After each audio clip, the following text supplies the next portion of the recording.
যমুনা আমার জমি নিয়ে গেছে, আমি যমুনার কাছে কেড়ে নিয়ে আমি আমার পাওয়ার স্টেশন দিয়ে গেছি। সবচেয়ে ভালো খবর হচ্ছে যে আপনাকে সোলার নিচে কিন্তু কৃষি কাজ করা যায় এবং সিরাজগঞ্জে একটা সোলার 59 মেগাওয়াট আছে, ওটা নিচে কিন্তু শাকসবজি এগুলো চাষ হচ্ছে। কৃষি is the power house of Bangladesh.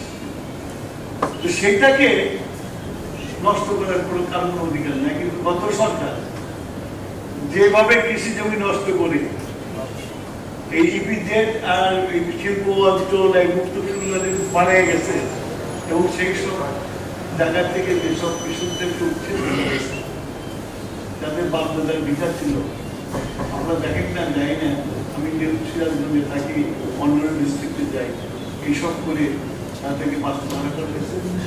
তারা যত সামান্য যা পেয়েছে সেটা বাজার এখান করে খেয়ে ফেলছে, এখন তারা উদ্বাস্তের মতো জীবনযাপন করছে, তাদের খবর কেউ রাখে না।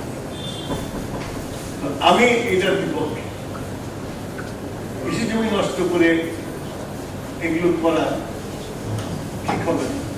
আমরা চেষ্টা করছি পতিত জমি যেগুলো আছে, চাষবাস যেগুলো হয় না সেগুলোকে ব্যবহার করব।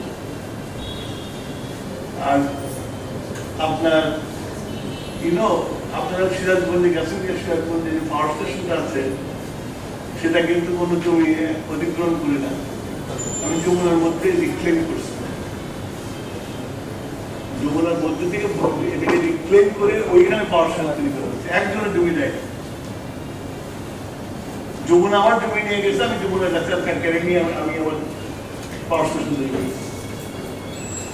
That should be the way. আমাদের নদী ভেঙে ভেঙে সব চলে যাচ্ছে, আমাদের নদীর থেকে আবার রিক্লেম করে নিয়ে আসতে হবে, তাহলে আমাদের জমি বাড়বে। আমাদের তো দেশ ছোট,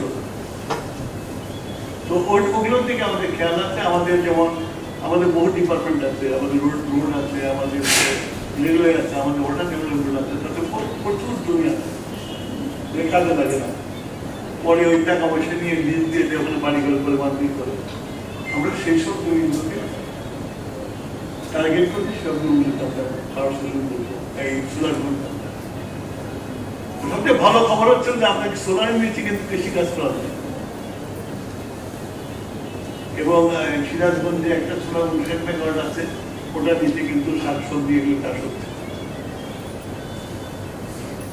তো আমরা এই যে জমি নিয়ে যে আপনার ভয় আছে, জমি আমরা নেব না, আমরা জমি কৃষি জমি নষ্ট করবো না। ফসলি এই ব্যাপারে আমাদের প্রধানমন্ত্রীর ডাইরেকশন দেওয়া আছে, ফসলি জমি নষ্ট করে কোনো কিছু করা যায় সেটা আমরা করবো না। আর হচ্ছে যে আপনার প্রাইসিং এর ব্যাপারে আপনাকে বললাম যে 7 টাকা কিছু হওয়ার কথা না। আমরা এটাকে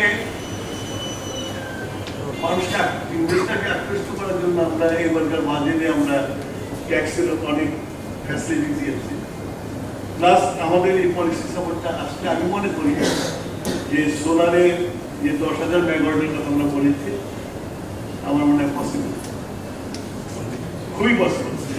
যেভাবে আমাদের ইনভেস্টাররা আসতেছে তাদের মনে হয় এটা পসিবল। আর এই 10,000 মেগাওয়াট যদি আমরা করতে পারি 5 বছরে, তাহলে বাংলাদেশে একটা যুগান্তরের পরিবর্তন আসবে এবং আমাদের যে আজকে এনার্জি ইম্পোর্ট করার জন্য যে বিল দিতে হচ্ছে সেটা অনেক কমে যাবে। কারণ আমাদের গ্যাস ফিল্ডের আমরা কেবল টেন্ডার করেছি, এই গ্যাস ফুল থেকে গ্যাস বের করতে বহু সময় লাগে, কিন্তু এখন যে গ্যাস আছে সেটা প্রতিদিনই কমে যাচ্ছে, যার ফলে ইন্ডাস্ট্রি থেকে সবই সফল করছে। আমরা এখন চিন্তা করছি কিভাবে ইন্ডাস্ট্রিকে গ্যাস দিয়ে সচল করা যায়, অন্য কোনো উপায় আছে কিনা সেটা আমরা খুঁজে বেড়াচ্ছি। এই ইন্ডাস্ট্রিকে সচল হলো, আর যেটুকু গ্যাস আমরা পেলাম সেই গ্যাসগুলোকে আমরা বিদ্যুৎ দিয়ে আমরা বিদ্যুৎ উৎপাদন করতে পারলাম, তাতে আমাদের সবাই আমরা